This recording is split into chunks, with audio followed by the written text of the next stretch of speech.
இந்த வீடியோல நம்ம ஒரு சர்வைவல் த்ரில்லர் படமாக வெளியான கிரீன்லேண்ட் 2 மைக்ரேஷன் படம் எப்படி இருக்குன்னு தான் பார்க்க போறோம்.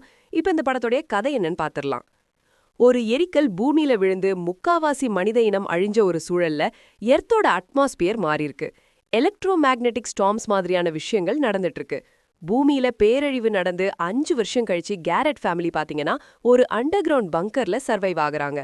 இப்ப ஆலிசன் பாத்தீங்கன்னா லீடராவும் ஜான் ஒரு ஸ்கவுட் அண்ட் இன்ஜினியரா அந்த கம்யூனிட்டியை வழி நடத்துறாங்க. அப்போ ஒரு சுனாமியால அவங்களோட பங்கர் சேதமடைய பாதுகாப்பான பகுதியை நோக்கி அவங்க மைக்ரேட் ஆக ஆரம்பிக்கிறாங்க. இந்த மைக்ரேஷன்ல இவங்க சர்வைவல்காக எந்த மாதிரியான விஷயங்கள் எல்லாம் பண்ணாங்க, இவங்களால தங்களோட உயிரை காப்பாத்திக்க முடிஞ்சதா அப்படின்றதுதான் இந்த படத்தோடைய கதையே.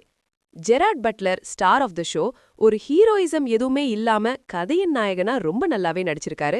சப்போர்ட்டிங் ரோல்ல நடிச்ச எல்லாருமே ரொம்ப நல்லாவே நடிச்சிருக்காங்க. குறிப்பாக மகனா நடிச்ச ரோமன் பாத்தீங்கன்னா ரொம்ப நல்லாவே நடிச்சிருக்காரு. அவருக்கும் ஹீரோக்கும் இருக்கிற அந்த ஃபாதர் சன் பாண்டிங் சீக்வன்ஸ் எல்லாமே இமோஷனலா ரொம்ப நல்லாவே ஒர்க் அவுட் ஆயிருக்கு.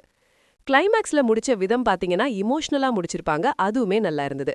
ஒரு அழிஞ்ச ஒரு உலகத்தை ரொம்ப நல்லாவே டிசைன் பண்ணிருப்பாங்க. அது பாக்குறதுக்கு விஷுவலா ரொம்ப நல்லாவே இருக்கு. சினிமாட்டோகிராஃபி அண்ட் சவுண்ட் எஃபெக்ட்ஸ் பாத்தீங்கன்னா டாப் நாச்சா பண்ணிருக்காங்க. அது இந்த சீக்வன்ஸை எலிவேட் பண்ணி காமிச்சிருக்கு அப்படின்னு தான் சொல்லுவேன். லாஜிக்கல் லூப்ஹோல்ஸ் நிறைய இடங்கள்ல இருக்கத்தான் செய்யுது.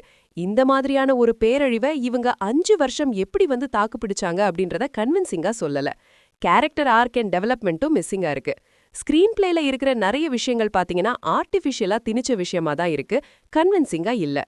நீங்க ஒரு டிசாஸ்டர் மூவி ஃபேனா இருந்தீங்க அப்படின்னா இந்த விஷுவல்ஸ்க்காக இந்த படத்தை கண்டிப்பா பார்க்கலாம். படத்தோட பேசிங் டீசென்ட்டா இருக்கும். மொத்தத்துல இது ஒரு ஒன் டைம் வாட்சபிள் மூவியா வந்திருக்கு. படத்தோட அடல்ட் கண்டென்ட் இல்ல, இந்த படத்தை நீங்க ஃபேமிலியோட பார்க்கலாம். கிரீன்லேண்ட் 2 படத்துக்கு எங்களோட ரேட்டிங் 5 out of 10. இந்த மூவி ரிவ்யூ பிடிச்சிருந்தா ஒரு லைக் பண்ணுங்க, உங்க கருத்துக்களை கீழே கமெண்ட் பண்ணுங்க. இன்னும் movie studio films channel subscribe பண்ணலையா? உடனே சப்ஸ்கிரைப் பண்ணுங்க. அடுத்த ரிவ்யூல சந்திப்போம்.